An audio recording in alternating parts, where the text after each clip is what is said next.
హల్లెలూయా స్తోత్రం. దేవుని నామానికి మహిమ కలుగునుగాక. నా పేరు సయ్యద్ మస్తాన్బీ. నేను ముస్లిం కుటుంబం నుంచి రక్షింపబడ్డాను.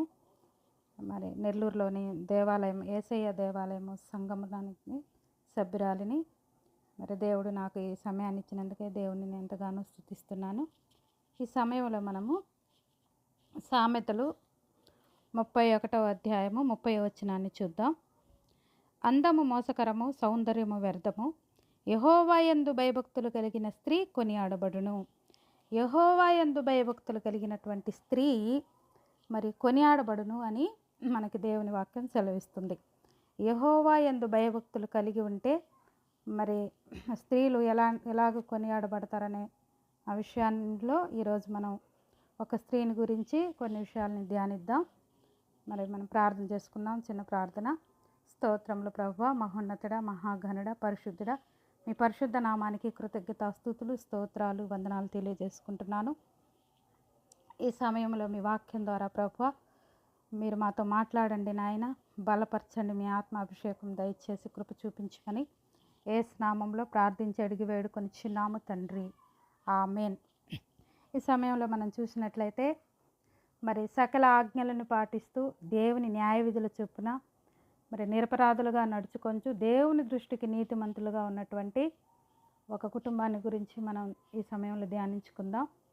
మరి దేవునికి భక్తి కలిగి, ఎంతో భక్తి కలిగి ఉండి కూడా మరి వారు దేవుని సేవలో ఉంటున్నటువంటి మరి స్త్రీ ఎలిజబెత్ని గురించి మనం ఈ సమయంలో ధ్యానించుకుందాం. లూకాసు వార్త 1వ అధ్యాయము 5వ వచనం నుంచి మనం చూస్తే, యూదాదేశపు రాజైన హేరోదు దినములలో అబయ్యా తరగతిలో ఉన్న జకర్యా అను ఒక యాజకుడుండెను. అతని భార్య అహరోను కుమార్తెలలో ఒకతే.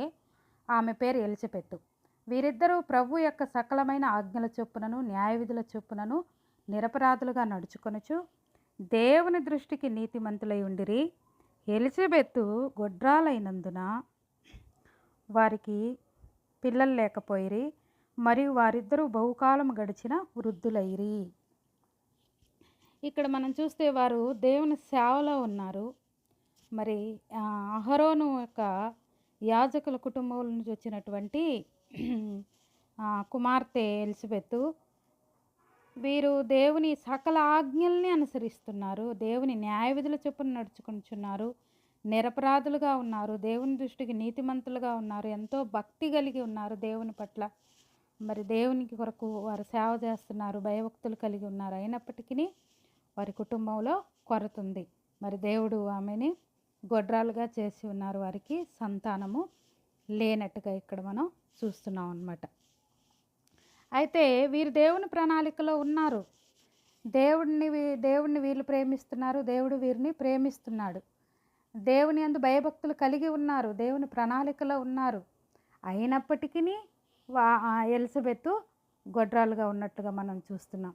ఎందుకు అలాగూ దేవుడు వారిని ఉంచాడు అని అంటే, మరి ముందు మనం కొన్ని విషయాల్ని ధ్యానించుకుందాము. యేసు ప్రభు వారు పుట్టడానికి ఒక సమయాన్ని దేవుడు ఎలాగ నిర్ణయించాడు. ఆ యేసు ప్రభు పుట్టడానికి ఒక 6 నెలల ముందు మాత్రమే యోహాను పుట్టాలి. ఎందుకంటే యెషయా ప్రవచించినట్లుగా మరి మనకు మత్తయి సువార్త 3వ అధ్యాయము 1వ వచనం నుంచి మనం చూసినట్లయితే, ఆ దినంలో యందు బాప్తిసం ఇచ్చే యోహాను వచ్చి, పరలోక రాజ్యము సమీపించి ఉన్నది, మారు మనసు పొందుడని యూదయ అరణ్యంలో ప్రకటించుచుండెను. ప్రభు మార్గము సిద్ధపరచుడి, ఆయన త్రోవను సరళం చేయడని అరణ్యంలో కేకవేయు ఒక నిశ్శబ్దం అని ప్రవక్త అయిన యెషయా ద్వారా నెరవేర్చబడిన వాడితడే. మరి యెషయా గారు యోహాను గురించి ప్రవచించినటువంటి ప్రవచనాన్ని ఇక్కడ మనం చూస్తున్నాం అన్నమాట. ప్రభు మార్గాన్ని సిద్ధపరచడానికి, ఆయన త్రోవలు సరళం చేయడానికి మరి అరణ్యంలో కేకవేయ ఒక శబ్దంలాగా యోహాను ఉన్నారు. మరి యేసు ప్రభు యొక్క దినాల్లోనే యోహాన్ గారు పుట్టాలి. అప్పుడు మరి ఎలిజబెత్కి జకర్యా గారికి మాత్రమే యోహాన్ గారు పుట్టాలి. అది దేవుని ప్రణాళిక. మరి ఆ కాలం సమీపించే వరకు వీరిని దేవుడు అలాగ సంతానం లేక ఉంచాడు. కానీ సంతానం లేకుండా గొడ్రాలుగా ఉండటం అనేది అది ఎంతో ఒక స్త్రీకి అవమానం. మరి సమాజంలో అవమానము, నింద, బాధ, అది ఒక మానసిక శోభ అన్నమాట. ఎందుకంటే మరి సంతానం లేకపోతే ఏ శుభకార్యాలకైనా వారిని పిలవటానికి, వారిని ముందుంచడానికి మరి ఇష్టపడరు సమాజంలో. మరి అలాంటప్పుడు వారు ఎంతో వేదనకి గురవుతుంటారు. పైగా వీళ్ళు సేవ చేస్తున్నారు. మరి వీళ్ళు దేవుడు వీరికి సంతానం ఇవ్వలేదని ఎంతోమంది అనుంటారు. అయినప్పటికీ వారు సహించుకొని దేవుని సకల ఆజ్ఞల చొప్పున నడుచుకొనుచున్నారు. అలాగ నడుచుకొనుచు మరి దేవుని యందు భయభక్తులు కలిగి ఉన్నారైతే వారి జీవితంలో మరి కొరతను బట్టి ఎంతో అవమానాన్ని వారు పొందుకొని ఉంటారు. అందుకే ఈ యొక్క 24వ వచనం మనం చూస్తే లూకాసు వార్త 1:24 చూస్తే, ఆ దినములైన పిమ్మట అతని భార్య ఎలిజబెత్ గర్భవతి అయి మనుష్యుల్లో నాకుండిన అవమానమును తీసివేయుటకు నన్ను కటాక్షించిన దినములలో ప్రభువు ఇలాగన చేసిననుకొని 5 నెలలు ఇతరుల కంటపడకుండెను. మరి ఆ మనుష్యుల్లో ఆమెకు అవమానం ఉన్నది. ఆ అవమానం తీసివేయడానికి దేవుడు కటాక్షించాడు అని తను మరి 5 నెలలు మనుషుల ముందు తిరగటానికి కూడా సిగ్గుపడి వృద్ధాప్యం వలన మరి ఇతరుల కంటపడకుండా ఉండేనని ఇక్కడ వాక్యము సెలవిస్తుందన్నమాట. అయితే పరిశుద్ధాత్మ దేవుని యొక్క ప్రణాళికలో వీరున్నారు. దేవుడు వారికి సహాయము చేస్తున్నాడు. అయినప్పటికీ వారి యొక్క జీవితంలో ఈ కొరత చాలా వృద్ధాప్యం వరకు ఈ అవమానాన్ని వారు భరించారన్నమాట. మరి దేవుని యొక్క కృపలో ఉన్నప్పటికీ వారి కొరతని జీవితకాలము వృద్ధాప్యం వరకు భరించాల్సి వస్తుంది. అది దేవుని ప్రణాళిక. అయితే మనకి బైబిల్ గ్రంథంలో ఇలాగ చూసుకుంటే మరి శారా గొడ్రాలుగా ఉన్నది. మరి శారా గొడ్రాలుగా ఉన్నట్టుగా మనకు తెలుసు. తర్వాత రిబ్కా గొడ్రాలుగా ఉన్నట్టుగా మనకు తెలుసు. తర్వాత రాహేలు మరి తన అక్క మీద అసూయపడి యాకోబుతో నాకు గర్భఫలం ఇమ్ము, లేని యెడల నేను చచ్చిపోతాను అని చెప్తే యాకోబు అంటాడు, నేను నీకు గర్భఫలం ఇవ్వకపోయిన దేవునికి ప్రతిగానా ఉన్నానా అని అంటాడు. మరి ఆ విధంగా హన్నా సంతు లేకుండా దేవుడు చేశాడు. హన్నా సంతానం లేకుండా గొడ్రాలుగా ఉండబడింది. ఈ విధంగా బైబిల్ గ్రంథంలో కొంతమంది స్త్రీలు అలాగూ ఉన్నారు. ఈ రోజుల్లో కూడా చాలామందిని అలాగ సంతానం లేక బాధపడేవారు ఉన్నారు. వినుచున్న వారిలో ఎవరైనా సరే సంతానం లేకుండా మరి బాధపడుచు ఉన్నట్లయితే దేవుడు మీతో కూడా ఈ దినము మాట్లాడుతున్నాడు. దేవుడు తగిన సమయమందు తప్పక సంతానాన్ని ఇస్తాడు. దేవుని పాదాల దగ్గరకు వచ్చి దేవుని సన్నిధిలో ప్రార్థన చేస్తే దేవుడు తప్పక సహాయం చేస్తాడు. ఎలాంటి సమస్య ఉన్నప్పటికీ ఆ సమస్యని నుంచి దేవుడు మరి సమస్యని సరిచేసి సంతానం ఇచ్చుటకు సమర్థుడు మనం సేవించుచున్న యేసుక్రీస్తు ప్రభువారు. అయితే మరి దేవుని ప్రణాళిక అనేది ఒక సమయం అనేది ఉంటుంది. ఆ సమయం వరకు ఎదురు చూడాలి, నిరీక్షణ కలిగి ఉండాలి. అలా కాకుండా ఇప్పుడు చాలామంది మరి హాస్పిటళ్ళకి కొన్ని లక్షలు ఖర్చు పెడుతున్నారు. ఐవీఎఫ్ పద్ధతులని, సరోగసి పద్ధతులని ఎంతో నష్టపోవచ్చున్నారనమాట. దేవుని యొక్క కృపను బట్టి దేవుని సన్నిధిలో ప్రార్థించే వారికి దేవుడు తప్పక సంతానాన్ని ఇస్తాడు. బైబిల్ గ్రంథంలో అందుకు మనకెన్నో రుజువులు ఉన్నాయి.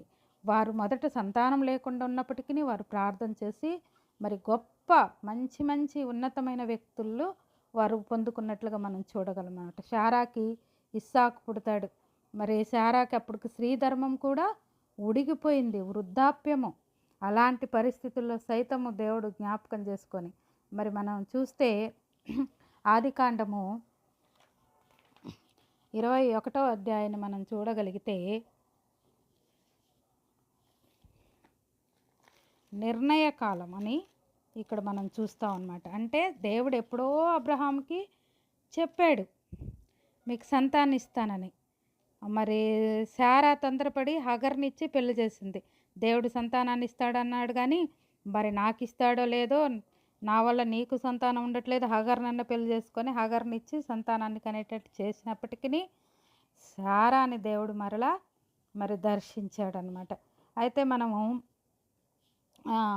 21వ అధ్యాయం చూస్తే ఆదికాండంలో యెహోవా తాను చెప్పిన ప్రకారం శారాను దర్శించెను. యెహోవా తానిచ్చిన మాట చొప్పున శారాను గుర్తు చేసెను.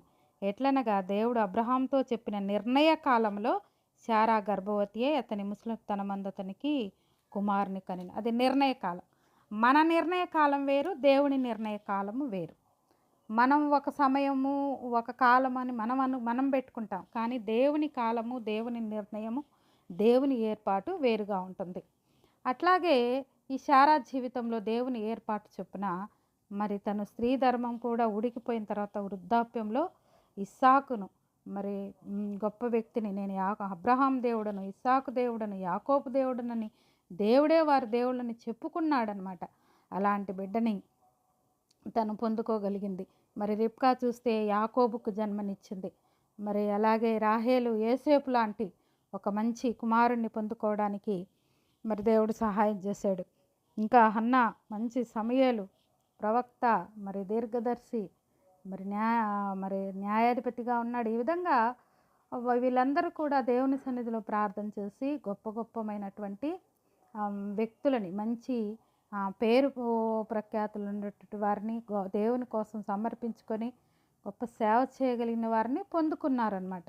మరి వారి సమయమందు దేవుడు వారికి అలాగూ సంతానాన్ని ఇచ్చినట్లుగా ఇక్కడ మనం చూస్తున్నాం. ఆ సమయం వరకు మనం వేచి చూడాలి.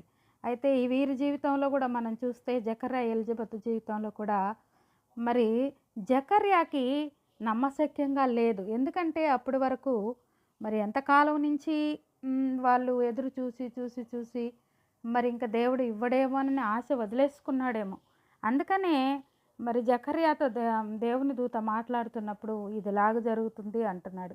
మనం ఈ యొక్క లూకాసు వార్త 1వ అధ్యాయము 8వ వచనం నుంచి చూస్తే, జకర్యా తన తరగతి క్రమం చొప్పున దేవుని ఎదుట యాజక ధర్మం జరిగించుచుండగా యాజక మర్యాద చొప్పున ప్రభు ఆలయంలోనికి వెళ్ళి ధూపం వేయుటకు అతనికి వంతు వచ్చెను. ధూప సమయమందు ప్రజల సమూహమంతా ఎలుపల ప్రార్థన చేయగా ప్రభు దూత ధూపవేదిక కుడివైపున నిలిచి అతనికి కనబడగా జకర్యా అతన్ని చూచి తొందరపడి భయపడిన వాడాయను. అప్పుడు ఆ దూత అతనితో, జకర్యా భయపడకుము, నీ ప్రార్థన వినపడినది. నీ భార్య అయిన ఎలిజబెత్ నీకు కుమారుని కనును, అతనికి యోహానని పేరు పెట్టుదువు. అతడు ప్రభు దృష్టికి గొప్పవాడై ద్రాక్షారసమునైనను మద్యమునైనను త్రాగక తన తల్లి గర్భమున పుట్టినది మొదలుకొని పరిశుద్ధాత్మతో నిండుకున్నవాడై ఇశ్రాయేలుతో అనేకులకు ప్రభు అయిన వారి దేవుని వైపునకు త్రిప్పును. మరియు అతడు తండ్రుల హృదయములను పిల్లల తట్టుకును, అవిధేయులను నీతిమంతుల ఆ జ్ఞానం అనుసరించుటకును త్రిప్పి ప్రభు కొరకు ఆయత్తపడి ఉన్న ప్రజలను స్థిరపరచుటకే ఏలియా యొక్క ఆత్మయు శక్తియు గలవాడై ఆయనకు ముందుగా వెళ్ళును గనక నీకు సంతోషమును మహానందమును కలుగును. అతడు పుట్టినందున అనేకులు సంతోషించుదురనెను. జకర్యా, ఇది నాకెలాగ తెలియను, నేను ముసలివాడను, నా భార్యయు బహుకాలం గడిచినదని ఆ దూతతో చెప్పగా, దూత, నేను దేవుని సముఖమందు నిలుచు గబ్రియేలును, నీతో మాట్లాడుటకును ఈ సువార్తమానం నీ తెలుపుటకును పంపబడితిని. మరియు ఈ నా మాటలు వాటి కాలమందు నెరవేరును. నీవు వాటిని నమ్మలేదు కనుక ఈ సంగతులు జరుగు దినం వరకు నీవు మాట్లాడక మౌనివై ఉండువని అతనితో చెప్పెను. ఇక్కడ మనం చూస్తే మరి దేవుని దూతే వచ్చి స్వయంగా అతనికి కనిపించి మాట్లాడినప్పటికీ జకర్యా, ఇది ఎలాగ జరుగుతుంది, మేము ముసలివాళ్ళం అయిపోయాము, వృద్ధులం అయిపోయాము అనుకుంటున్నాడు. అంటే మరి జకర్యాకి శారా గురించి, అబ్రహాం గురించి తెలుసు. అబ్రహాం 100 సంవత్సరాలకి మరి ఇస్సాకు పుట్టినట్టుగా జకర్యాకి తెలుసు. జకర్యా వాళ్ళు మరి ధర్మశాస్త్రం తెలియకుండా ఏమీ లేరు. ధర్మశాస్త్రం అంటే ఆదికాండం, నిర్గమాకాండం, లేవ్యాకాండం, సంఖ్యాకాండం, దీర్ఘదేశకాండం, వీటన్నిటిని ధర్మశాస్త్రం అంటారు. వీరు మరి ధర్మశాస్త్రం చదవటపట్టే కదా సకల ఆజ్ఞల చొప్పున వీళ్ళు నడుచుకొని చున్నారు. అయినా సరే ఈయన మరి అప్పటికి ఎన్ని సంవత్సరాల నుంచి ప్రార్థన చేశాడో, చేసి ఆశని మరి దేవుడు ఇంక ఇవ్వలే అని వదులుకున్నాడు. అందుకని ఇక్కడ మరి దూత మాట్లాడుచున్నప్పుడు అతనికి నమ్మశక్యంగా లేదు. కాబట్టి మరి దేవుని దూతంతో ఏం చెప్పింది, ఈ సంగతులు జరిగే వరకు నువ్వు మాట్లాడకుండా మౌనివైపోతావు అని చెప్పింది. మరి అతను అలాగే మరి మోగవాడుగా ఉండి తన యొక్క సేవ దినాలన్నీ సంపూర్తి చేసుకొని మరి సైగలు చేసుకుంటూ మరి ఆ యొక్క సేవా దినాలు సంపూర్తి చేసుకొని ఇంటికెళ్ళాడు. ఇంటికెళ్ళిన తర్వాత మరి వారికి జ్ఞాపకం చేసుకొని దేవుడు మరి ఎలిజబెత్కి గర్భఫలాన్ని ఇచ్చినట్లుగా మనం చూస్తున్నాం అన్నమాట. అయితే ఎలిజబెత్కి దేవుని దూత ఏమీ మాట్లాడలేదు. జకర్యాతో దేవుని దూత మాట్లాడింది కానీ ఎలిజబెత్ దేవుని దూత మాట్లాడినట్టుగా ఇక్కడ మనకి లేదు. అయినప్పటికీ మరి ఎలిజబెత్కి జకర్యా ఏ విధంగా చెప్పుంటాడు అని ఆలోచిస్తే ఇది కేవలం నా ఊహ మాత్రమేనండి, నేను ఎక్కడ వినలేదు. జకర్యా ఎలిజబెత్తో కూడా సైగల ద్వారా చెప్పుంటాడు, దేవుడు కుమారుని ఇస్తానన్నాడు, అందుకే నేను నమ్మలేదు కాబట్టి ఈ విధంగా నాకు మాట రాలేదని తనకి సైగలు చేసి చెప్పుంటాడని నేను ఊహించగలుగుతున్నాను. అయితే మరి ఎలిజబెత్ ఆ విధంగా దేవుని దూత తనకు కనబడి చెప్పకపోయినప్పటికీ జకర్యా మాటను బట్టి తను విశ్వాసం ఉంచింది, తను నమ్మింది. తను మరి తనకి దేవుడు గర్భఫలాన్ని ఇచ్చినప్పుడు తను ఎంతో సంతోషించినట్టుగా ఇక్కడ మనం చూస్తున్నాం. ఆ అవమానాన్ని ఆయన తీసివేశాడు, ప్రభు నన్ను కటాక్షించాడు అని తను ఉన్నట్లుగా మనం చూస్తున్నాం. అయితే అప్పుడు అదే సమయంలో మరి 6 నెలలు తను అప్పటికి గర్భంతో ఉన్నప్పుడు మరియా తన దగ్గరకు వచ్చినప్పుడు మరి మరియను గురించినటువంటి ఆ వందనవచనం వినగానే తన గర్భంలో శిశువు ఎలా గంతులు వేశాడో మరి అలాగ తర్వాత తన పరిశుద్ధాత్మ నిండుకొనిదే మరి మరియా గురించి మాట్లాడుచున్న మాటల్ని మనము 39వ వచనం నుంచి చూడగలము. లూకాసు వార్త 1వ అధ్యాయం 39వ వచనం చూస్తే, ఆ దినముల యందు మరియ లేచి యూదా ప్రదేశంలోని కొండసీమలో ఉన్న ఒక ఊరికి త్వరగా వెళ్ళి జకర్యా ఇంట్లో ప్రవేశించి ఎలిజబెతునకు వందనం చేసెను. ఎలిజబెత్ మరి యొక్క వందన వచనం వినగానే ఆమె గర్భంలో శిశువు గంతులు వేసెను. అంతటా ఎలిజబెత్ పరిశుద్ధాత్మతో నిండుకున్నదే బిగ్గరగా ఇట్లనెను, స్త్రీలలో నీవు ఆశీర్వదింపబడినవావు, నీ గర్భఫలమును ఆశీర్వదింపబడిను. నా ప్రభు తల్లి నా ఎద్దకు వచ్చుట నాకెలాగూ ప్రాప్తించెను. ఇదిగో నీ శుభవచనము నా చెవిన పడగానే నా గర్భంలోని శిశువు ఆనందంతో గంతులు వేసెను. మరి పరిశుద్ధాత్మతో ఆమె నిండుకునింది ఎలిజబెత్. నిండుకున్న దాన్ని మరి మరియతో తను ఆ విధంగా మరి నీ స్త్రీలలో నువ్వు ఆశీర్వదింపబడినవారని చెప్తుంది. నీ యొక్క వందన వచనం వినగానే నా గర్భంలోని శిశువు ఆనందంతో గంతులు వేస్తున్నాడని చెప్పుచున్నదనమాట. అలాగూ మరి యొక్క ఎలిజబెత్ ఒక బిడ్డను పుట్టినప్పుడు అక్కడ ఉన్నటువంటి ప్రజలందరూ కూడాను అతనికి జకర్యా అని పేరు పెట్టాలనుకుంటారు. జకర్యా అని పేరు పెట్టాలనుకుంటే ఆమంటుంది లేదు యోహాన్ అని పేరు పెట్టాలంటుంది. 57వ వచనం నుంచి చూద్దాం మనం. ప్రసవకాలం వచ్చినప్పుడు ఎలిజబెత్ కుమారుని కొనెను. అప్పుడు ప్రభు ఆమె మీద మహా కనికరించునని ఆమె పొరుగువారు బంధువులు విని ఆమెతో కూడా సంతోషించిరి. మరి ఇక్కడ ఎలిజబెత్ సంతోషించింది, ఎలిజబెత్తో కూడా ఆమె పొరుగువారు దేవుడు ఆమె మీద కనికరించాడు ఈ వయసుకైనా కానీ అని సంతోషించుచున్నారు.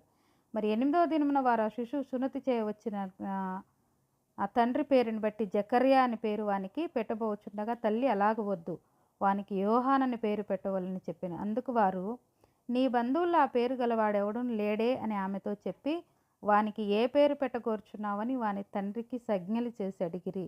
అంటే అప్పటికి ఇంకా అతనికి మాటలు రావటం లేదు జకర్యాకి. అతడు వ్రాత పలక తెమ్మని తన పేరు యోహాన్ అని వ్రాసెను. అందుకు వారందరూ ఆశ్చర్యపడిరి. వెంటనే అతని నోరు తెరవబడి నాలుక సడలి అతడు దేవుని స్తుతించుచు మాట్లాడసాగెను. మరి మనం 66 చూస్తే ప్రభు హస్తం అతనికి తోడై ఉండెను గనక ఆ సంగతుల గురించి విన్న వారందరూ ఈ బిడ్డ ఎలాంటి వాడగునో అని వాటిని మనస్సులో ఉంచుకొనిరి. మరి పరిశుద్ధాత్మ యొక్క సహాయముతోటి, పరిశుద్ధాత్మ దేవుని యొక్క అభిషేకంతో జకర్యా ప్రవచించినటువంటి ప్రవచన గ్రంథ వాక్యాలన్నీ కూడా ఇక్కడ ఉన్నాయి.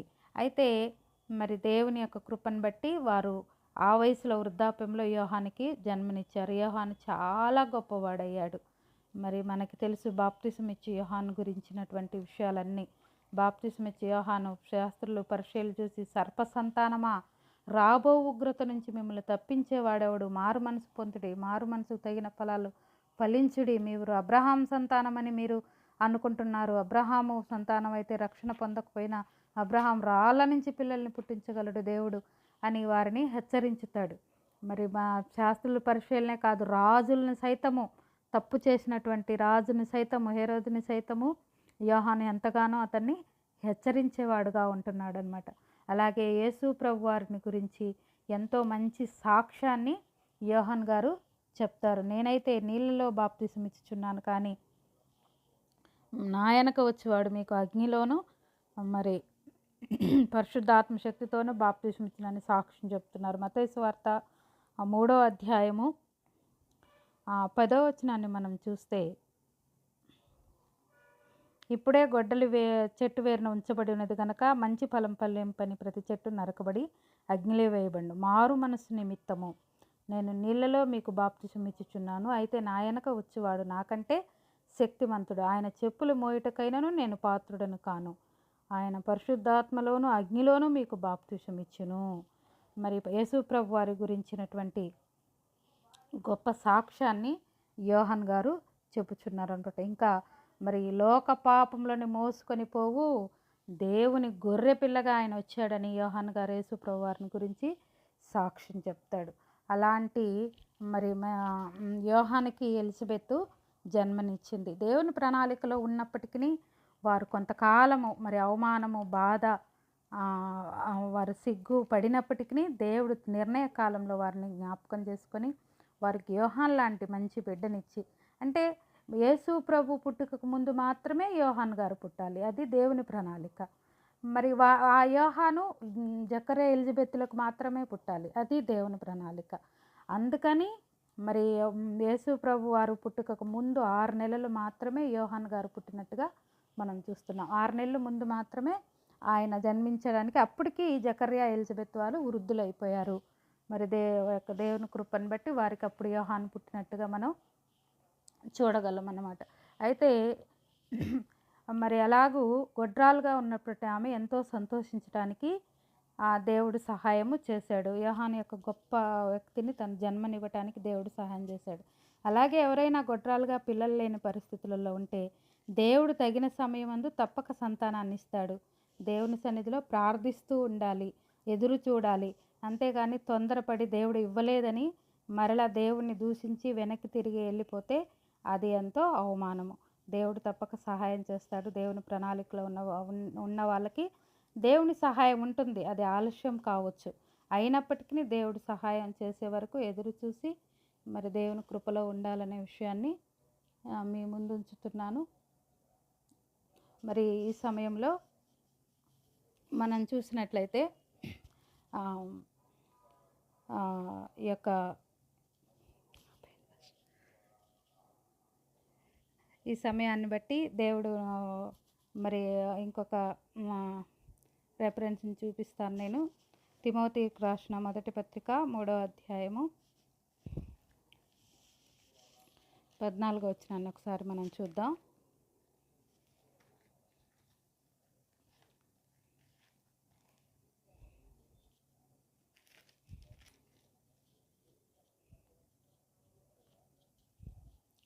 మీరు ఒకవేళ నీతి నిమిత్తం శ్రమపడినను మీరు ధన్యులే. ఇక్కడ చూస్తే నీతి నిమిత్తం శ్రమపడినప్పటికీ ధన్యులు అని బైబిల్ మనకి తెలియజేస్తుందన్నమాట. అందుకని మన జీవితాల్లో ఏది జరిగినా ఏది జరగకపోయినప్పటికీ నీతి నిమిత్తం శ్రమ పడితే మనము ధన్యులంగా ఉంటాం. మరి వారు నీతి కలిగి జీవించారు.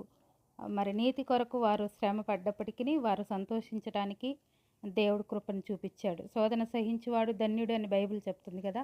అలాగే నీతి నిమిత్తం శ్రమ పడినను మనం ధన్యులుగా ఉన్నాం. అలాగే 2వ పేతురుకు రాసిన పత్రిక మరి 3వ అధ్యాయం 14వ వచనాన్ని కూడా మనం చూస్తే, 13వ వచనం నుంచి మనం చూస్తే, అయినను మనం ఆయన వాగ్దానం బట్టి క్రొత్త ఆకాశమును క్రొత్త భూమి కొరకు కనిపెట్టుచున్నాము, వాటి యందు నీతి నివసించును.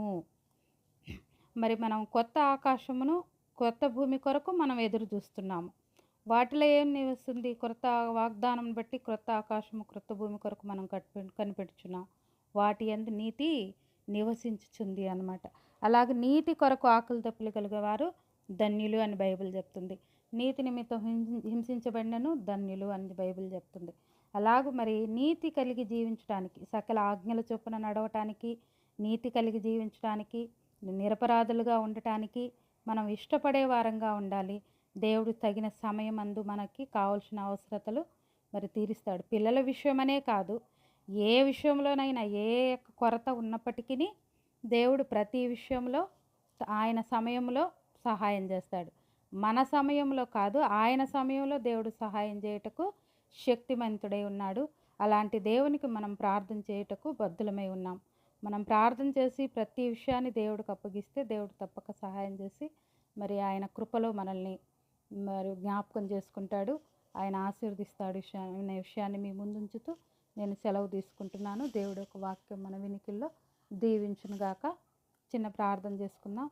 స్తోత్రములు ప్రభువా, మహోన్నతుడా, మహాగణుడా, పరిశుద్ధుడా, మీ పరిశుద్ధ నామానికి కృతజ్ఞతలు చెల్లిస్తున్నాం తండ్రి. చెప్పబడిన కొద్ది వాక్యమును మీరు దీవించండి, ఫలభరితం చేయండి ప్రభువా, ఆశీర్వదించండి ప్రభువా. అది అనేకుల హృదయాల్లో ఫలించినట్లు చేయమని, బలపరచమని, కృప చూపించమని యేసుక్రీస్తు నామంలో ప్రార్థించి అడిగి వేడుకొనిచున్నాము తండ్రి. ఆమేన్.